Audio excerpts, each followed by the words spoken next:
Hello friends, welcome back to my YouTube channel Alpana classes.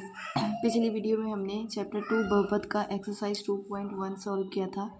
आज हम इस वीडियो में बहुपद का एक्सरसाइज 2.2 सॉल्व करेंगे।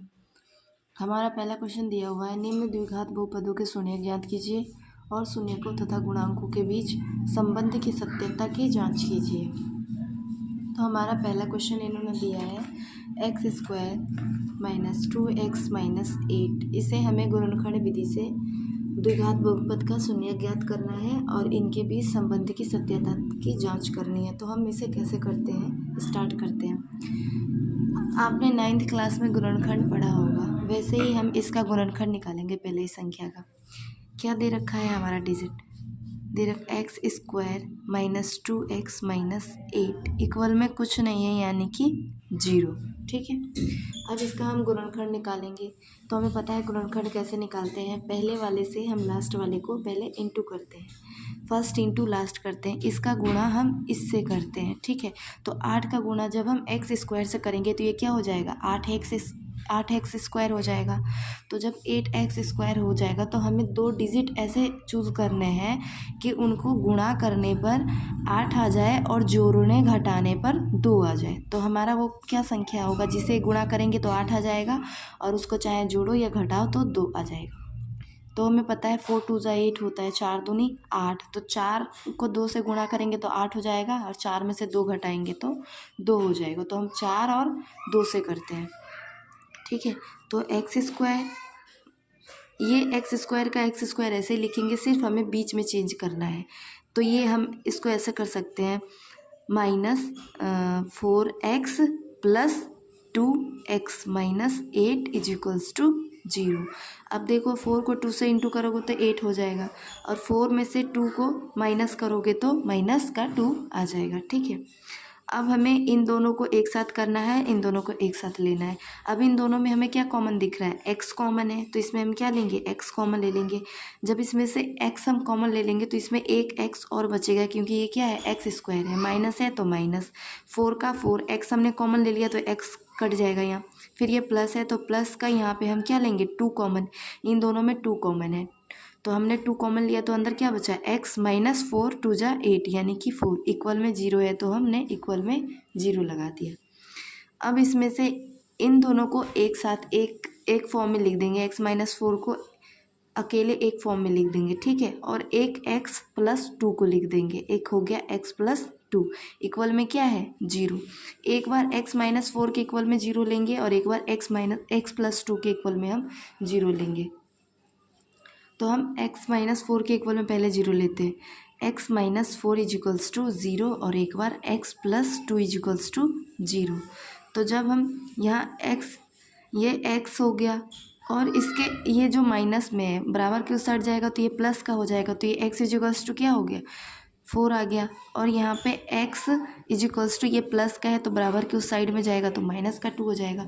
तो इसको जो x का जो ये 4 मान आया, ये और x का ये जो -2 आया, तो इस x को हम अल्फ़ा ले लेते हैं, अल्फ़ा इज इक्वल्स टू 4, और इस x को हम बीटा ले लेते हैं, बीटा इज इक्वल्स टू -2। हमने इसे मान लिए। तो हमारे शून्य क्या आ गए, जो शून्यक आ गए वो शून्यक एक अल्फ़ा इज इक्वल्स टू 4 हो गया और एक बीटा इज इक्वल्स टू -2 हो गया। ये तो था शून्यक, हमने शून्यक निकाल लिया। अब उन्होंने बोला था कि शून्यक निकालने के बीच गुणांकों के बीच संबंध की सत्यता की जांच कीजिए। इस शून्यक के बीच और इनके जो गुणांक आएंगे उनके बीच संबंध की सत्यता हमें जाँच करनी है। ठीक है, तो अब ये हम शून्यकों तथा गुणांकों के बीच संबंध की सत्यता की जाँच करेंगे। तो यहाँ पर हम लिखेंगे, तो अब हमें शून्यकों तथा गुणांकों के बीच संबंध की सत्यता की जांच करनी है।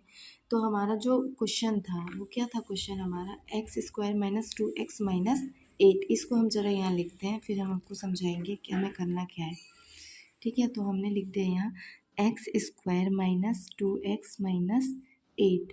अब इसमें जो a का मान होगा, इसमें से हम a और b और c का मान निकालेंगे। तो a का मान तो यहाँ कुछ नहीं, इसका गुणांक क्या है, 1 है, तो a का मान 1 हो जाएगा हमारा। ठीक है, और b का मान, इसका x का गुणांक यहाँ पे क्या है, -2, तो ये b का मान हमारा -2 हो जाएगा और c का मान हमारा ये वाला -8 हो जाएगा। ठीक है, तो हमें पहले शून्यकों का योग ज्ञात करना है। शून्यकों का योग हम सबसे पहले ज्ञात करेंगे। शून्यकों का योग, तो शून्यकों का योग का जो सूत्र वो होगा, शून्यकों का योग हमने एक शून्यक अल्फा माना था और एक बीटा माना था, तो अल्फा प्लस बीटा, और इसका जो सूत्र होता है माइनस बी अपॉन ए होता है, यानी कि ये जो शून्यकों का योग है इसके बराबर आ जाना चाहिए। ठीक है, तो हमारा अल्फा क्या था 4 आया था और बीटा हमारा माइनस का 2 आया था, इजिकल्स टू बी हमारा क्या है माइनस का 2, और यहाँ पे ऑलरेडी एक माइनस है तो माइनस पहले लगाएंगे और बी की जगह पे -2 अपॉन में ए हमारा क्या है 1 है, तो हमने यहाँ 1 लगा दिया। ठीक है, 4 में से 2 डिवाइड करेंगे, सॉरी घटाएंगे तो क्या आ जाएगा 2 आ जाएगा। फिर माइनस इंटू माइनस जो होता है वो प्लस हो जाता है, तो ये हो जाएगा +2 अपॉन 1 हो जाएगा, तो ये अपॉन का 1 जो होता है वो नेगलेक्ट कर देते हो, तो यहाँ क्या आ गया 2, इसको हम इक्वेशन 1 मान लेते हैं। तो जो शून्यकों का योग था वो 2 बराबर 2, यानी कि दोनों बराबर आ गया। अब हम गुणांक इसके ज्ञात करेंगे, शून्यकों का गुणनफल ज्ञात करेंगे, अगर वो भी बराबर आ गए तो हमारा संबंध जो है वो सत्य है। तो हम स्टार्ट करते हैं। अब हम शून्यकों का गुणनफल ज्ञात करेंगे, तो शून्यकों का गुणनफल alpha into beta is equals to C upon A. तो हमारा अल्फा का मान क्या था 4 था, तो हमने अल्फा का मान 4 लिख दिया, इंटू बीटा का मान हमारा -2 था तो हमने -2 लिख दिया, इसे हमने ब्रैकेट में कर दिया। और इसका जो फॉर्मूला होता है वो होता है सी अपॉन ए, तो सी का हमारा मान क्या था -8 और ए का मान हमारा 1 था। ठीक है, तो यहाँ का निशान लगेगा 4 इंटू -2, तो 4 इंटू -2 जो होगा वो हो जाएगा 4 इंटू 2, तो 4 दूनी 8 और माइनस का माइनस लग गया बराबर, यहाँ -8 है तो यहाँ -8, इस माइनस से ये माइनस कट जाएगा, ये हो गया समीकरण 2। समीकरण 1 भी दोनों बराबर आया था और समीकरण 2 भी बराबर आ गए, यानी कि दोनों स्थितियों में जो हमारा संबंध है क्या है सत्य है। तो हम यहाँ लिखेंगे दोनों स्थितियों में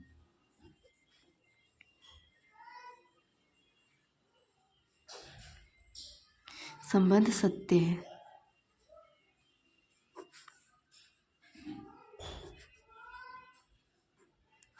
ऐसे ही 2-3 और क्वेश्चन है, उसको आप खुद से ट्राई कीजिएगा, अगर ना हो पाए तो प्लीज़ मुझे कमेंट कीजिएगा, फिर मैं उसकी वीडियो बना के आपको अपलोड कर दूँगी। अब हमारा अगला क्वेश्चन जो है, एक द्विघात बहुपद ज्ञात कीजिए जिसके शून्यकों के योग तथा गुणनफल क्रमशः दिए हुए हैं। पहले क्वेश्चन में हमने क्या किया था, हमें मतलब बहुपद दिया हुआ था और हमें उसके शून्यकों के योग और गुणनफल हमें निकालना था, और इसमें हमें शून्यकों का योग और गुणनफल दिया हुआ है और इससे हमें द्विघात बहुपद बनाना है। ठीक है, तो हम यहाँ लिखेंगे हम जानते हैं कि हम जानते हैं कि शून्यकों का योग जो होता है, शून्यकों